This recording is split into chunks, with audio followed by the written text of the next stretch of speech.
I stared at the text on Trent's phone, my heart pounding as the words burned into my mind. I love it when you call me that. Can't wait for tomorrow. It was clearly not meant for me. We were supposed to be celebrating my big promotion over dinner, but now everything felt like a lie. Trent must have noticed the look on my face because he quickly tried to grab his phone back. "Mallory, it's not what you think," he stammered, his eyes wide with panic. I felt sick to my stomach, like I'd been punched in the gut. How could he do this to me? To us? After everything we'd been through together? Trent's sister Cassandra looked bewildered, glancing between us. "What's going on?" Before Trent could make up some lame excuse, I stood up abruptly, the fancy restaurant seeming to spin around me. "We're leaving. Now." The drive back to our apartment was agonizingly silent. I kept replaying that damn text over and over, my knuckles white from gripping the steering wheel. When we got inside, I finally exploded. "Who is she?" I demanded, rounding on Trent. "How long has this been going on?" He opened his mouth, but I cut him off. "Don't you dare lie to me." Trent's shoulders slumped in defeat. "It's been a few months. I'm so sorry, Mallory."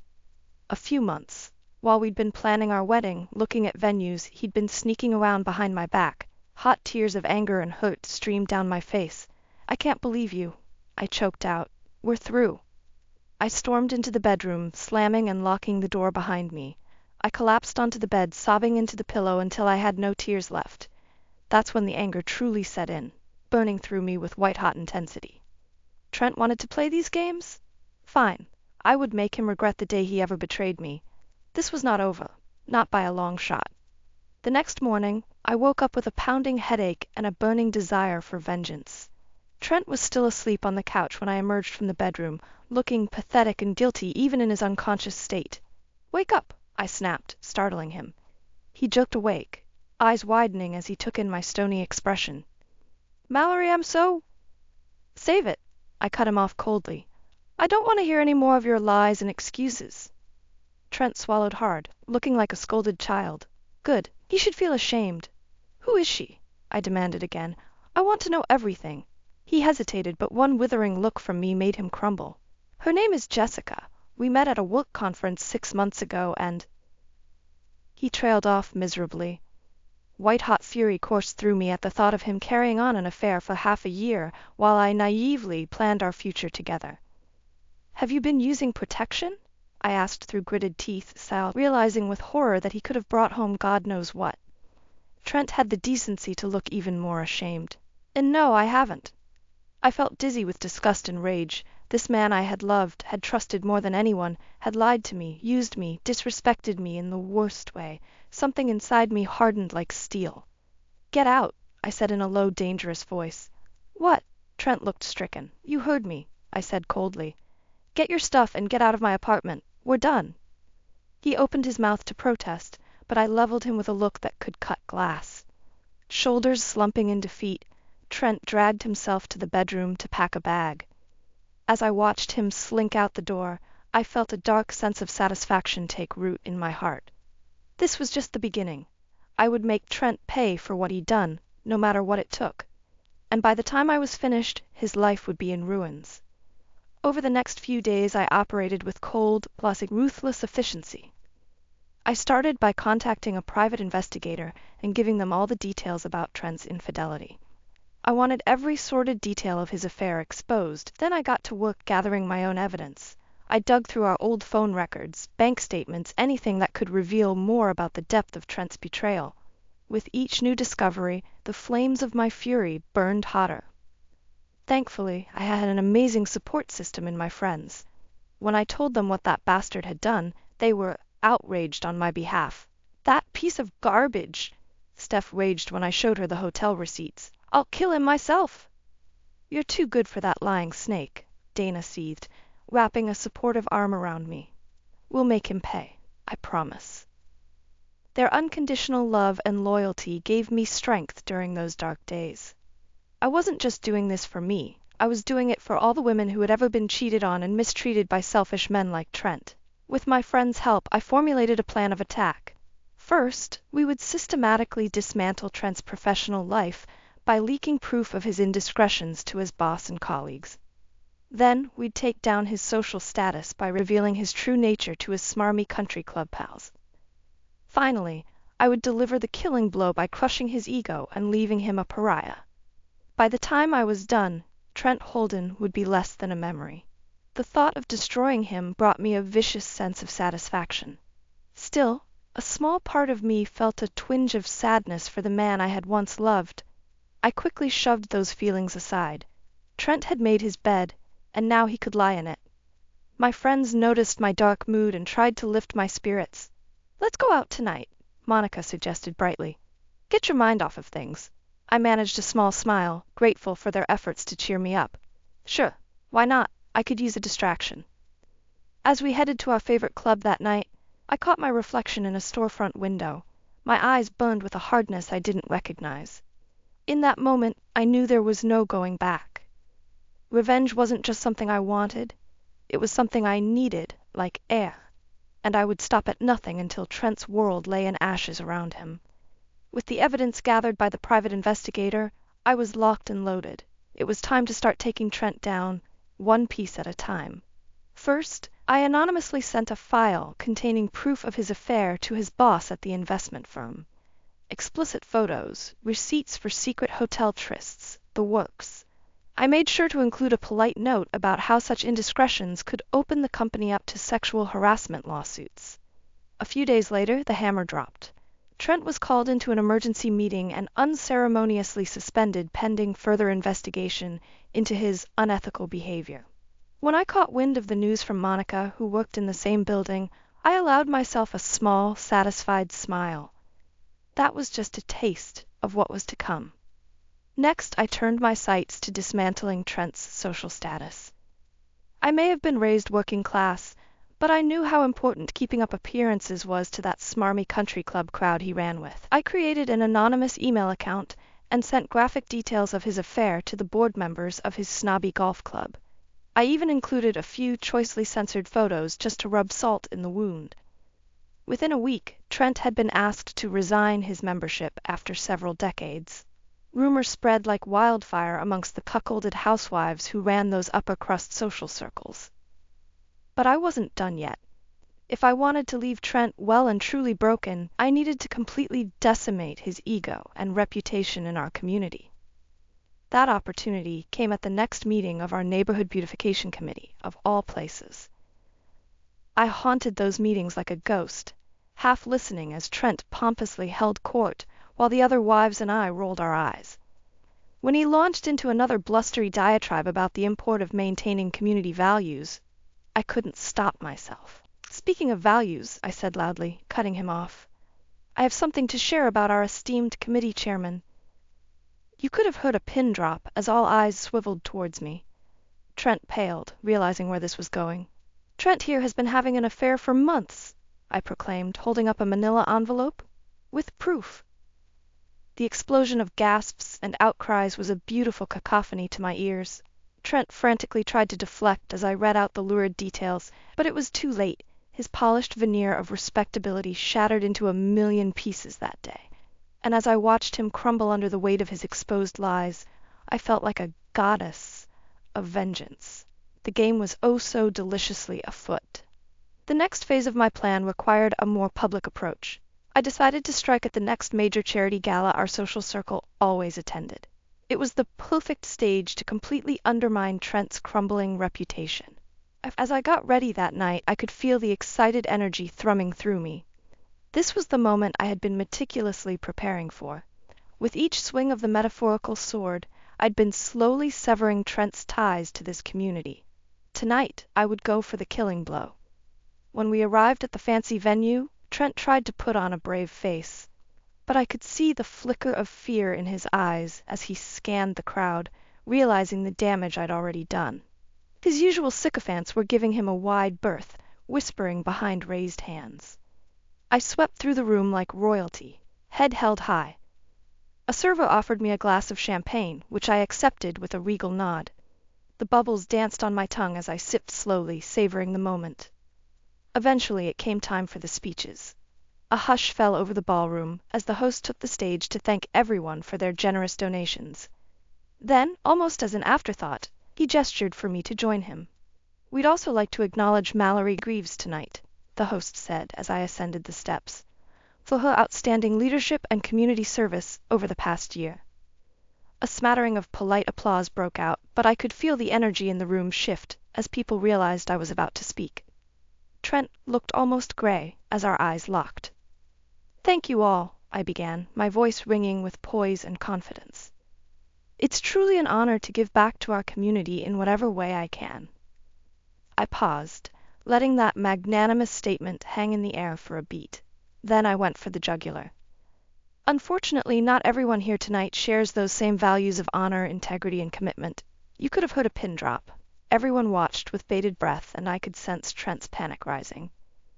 "Some put on a good show," I continued, holding his stricken gaze. "But behind closed doors, they lie, cheat, and betray the very principles this community was built on." A shocked murmur rippled through the crowd as people put two and two together. Trent looked like he wanted to melt through the floor. "Those are not my values," I said firmly, "and they should not be anyone's values if we want to create a society of trust and respect." The applause that followed was thunderous. I gracefully rejoined my table, leaving Trent to stew in humiliation. He tried to storm out, but another attendee blocked his way, loudly condemning his deplorable behavior. As the night raged on, I basked in the triumph of watching my revenge play out so perfectly. Trent deserved every ounce of scorn and embarrassment headed his way, and I was just getting started. After the charity gala, it was like a dam had burst. The evidence of Trent's misdeeds spread through our social circles like wildfire, burning everything in its path. Within days, he was indefinitely suspended from his job at the investment firm, pending further investigation into the mounting allegations of misconduct. His fair-weather friends at the country club didn't even pretend to be subtle. Trent's membership was permanently revoked. Meanwhile, I reveled in my newfound infamy, catching snippets of gossip everywhere I went. "Did you hear what that snake Trent did? Mallory is such a badass for taking him down like that." With each new story of Trent's downfall, I felt more powerful, more vindicated. This was justice being served. Of course, he tried to confront me to do damage control. Trent showed up at my door one night, eyes blazing with impotent rage. "What have you done?" he snarled as I calmly opened the door. "You've ruined my entire life." I simply raised an eyebrow, unfazed.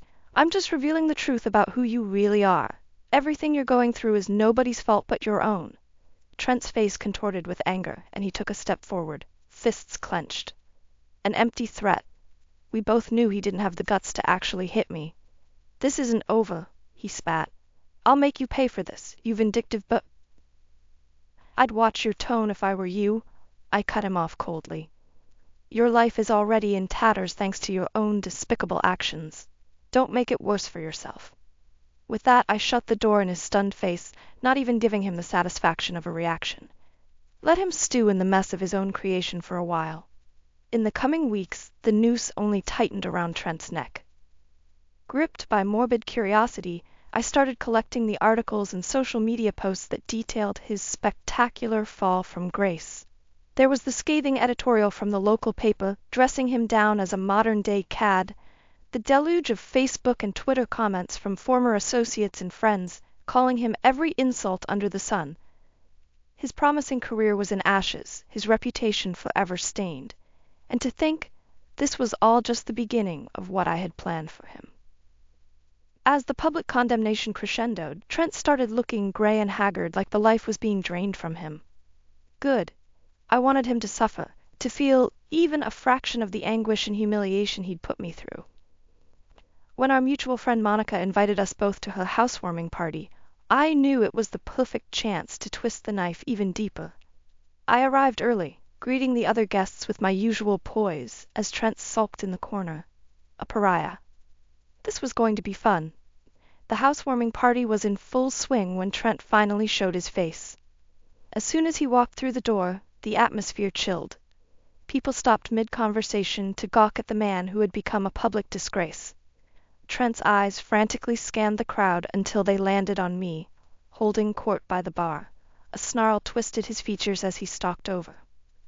"You just can't let this go, can you?" he hissed under his breath. You've already taken everything from me. What more could you possibly want? I simply smiled thinly and took a sip of my drink. The truth will come out sooner or later, Trent. I'm just expediting the process. He opened his mouth to retort, but a sudden lull in the chatter made us both freeze. All eyes had turned towards us with undisguised interest. Seizing the moment, Trent puffed out his chest and raised his voice for all to hear. Listen, everyone, I know there's been a lot of unfair rumors circulating about me recently, but I can assure you, they're just that, vicious lies perpetuated by a vengeful ex. A disbelieving murmur rippled through the crowd. Trent wasn't deterred, clearly hoping to sway the audience to his side through bluster alone. Mallory is simply lashing out because she couldn't handle the end of our relationship like a mature adult.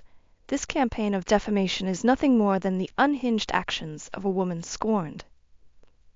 My hand tightened around my glass as I felt the weight of dozens of accusing stares. How dare he try to play the victim?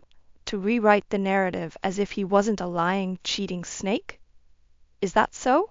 A cool voice rang out from the back of the room. We all turned to see Monica pushing through the throng of onlookers, a familiar manila envelope clutched in her hand. Oh no, she wouldn't, would she? Trent seemed to realize the same thing, his face draining of color. Monica, whatever you think you know. Save it, Trent, she said flatly, joining me at the center of the makeshift arena.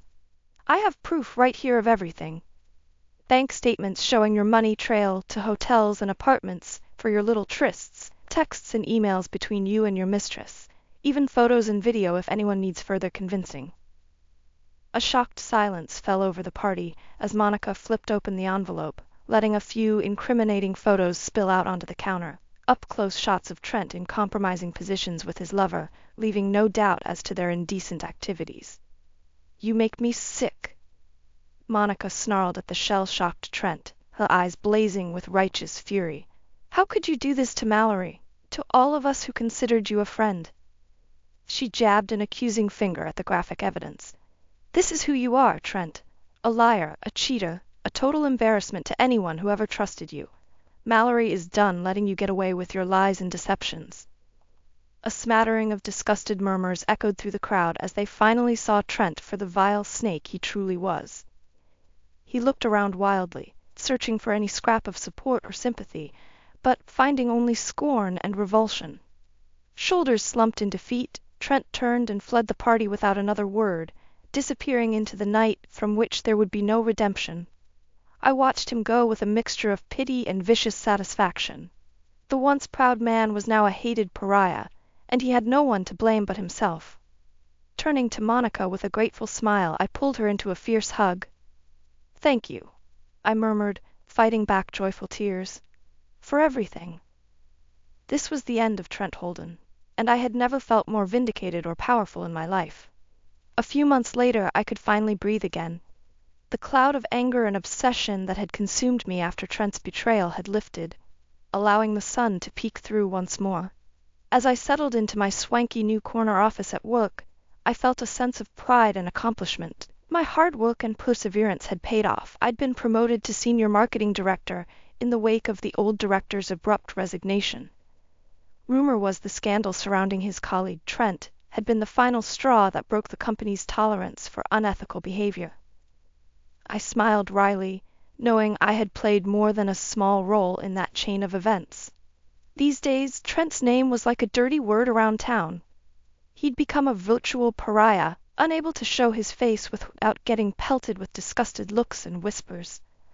Some nights when I was feeling nostalgic, I'd scroll through the countless think pieces and social media posts dissecting his downfall, my lips curling into a satisfied smirk each time. Entitled creep finally gets what he deserves. Massachusetts man revealed as lying, cheating scumbag. My personal favorite. Mythological furies have nothing on this scorned woman's wrath. The audacity of my revenge plot had become stuff of urban legend in certain circles. I didn't mind. Let the cautionary tale of what happened to Trent Holden serve as a warning for any other unfaithful creeps out there.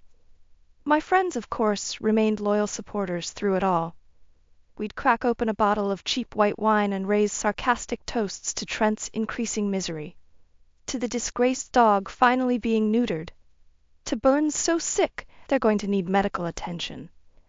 Those nights filled with raucous laughter and female solidarity made the darkness of those first few weeks feel like a lifetime ago. I had found my voice, my power, and I refused to let any man make me a victim again. Still, there was one last bit of unfinished business with my wretched ex. One night, my phone pinged with a number I didn't recognize. "Mallory, it's me. I know you probably never want to speak to me again, but I need to see you, to apologize properly, face to face, for all the pain I caused you. Please give me a chance to make things right." I stared at the message, letting the words wash over me. Part of me was tempted to meet him, if only to savor the sight of how far he'd fallen. The once cocky, arrogant Trent brought to his knees, begging for forgiveness he'd never deserve. But another part of me, the stronger part, knew there was no point in dredging up the past any longer. That Trent and all his lies and betrayals belonged to another lifetime that I had outgrown. With a decisive swipe, I deleted the message and blocked the number. That chapter of my life was over. Looking around my sleek new apartment with its stunning views, I felt a surge of liberation and excitement for the future. I was a new woman, forging her own story from the ashes of heartbreak and vengeance, and this time it would be one built on truth, on strength, on respect for myself above all others. Bring it on, world. I was more than ready.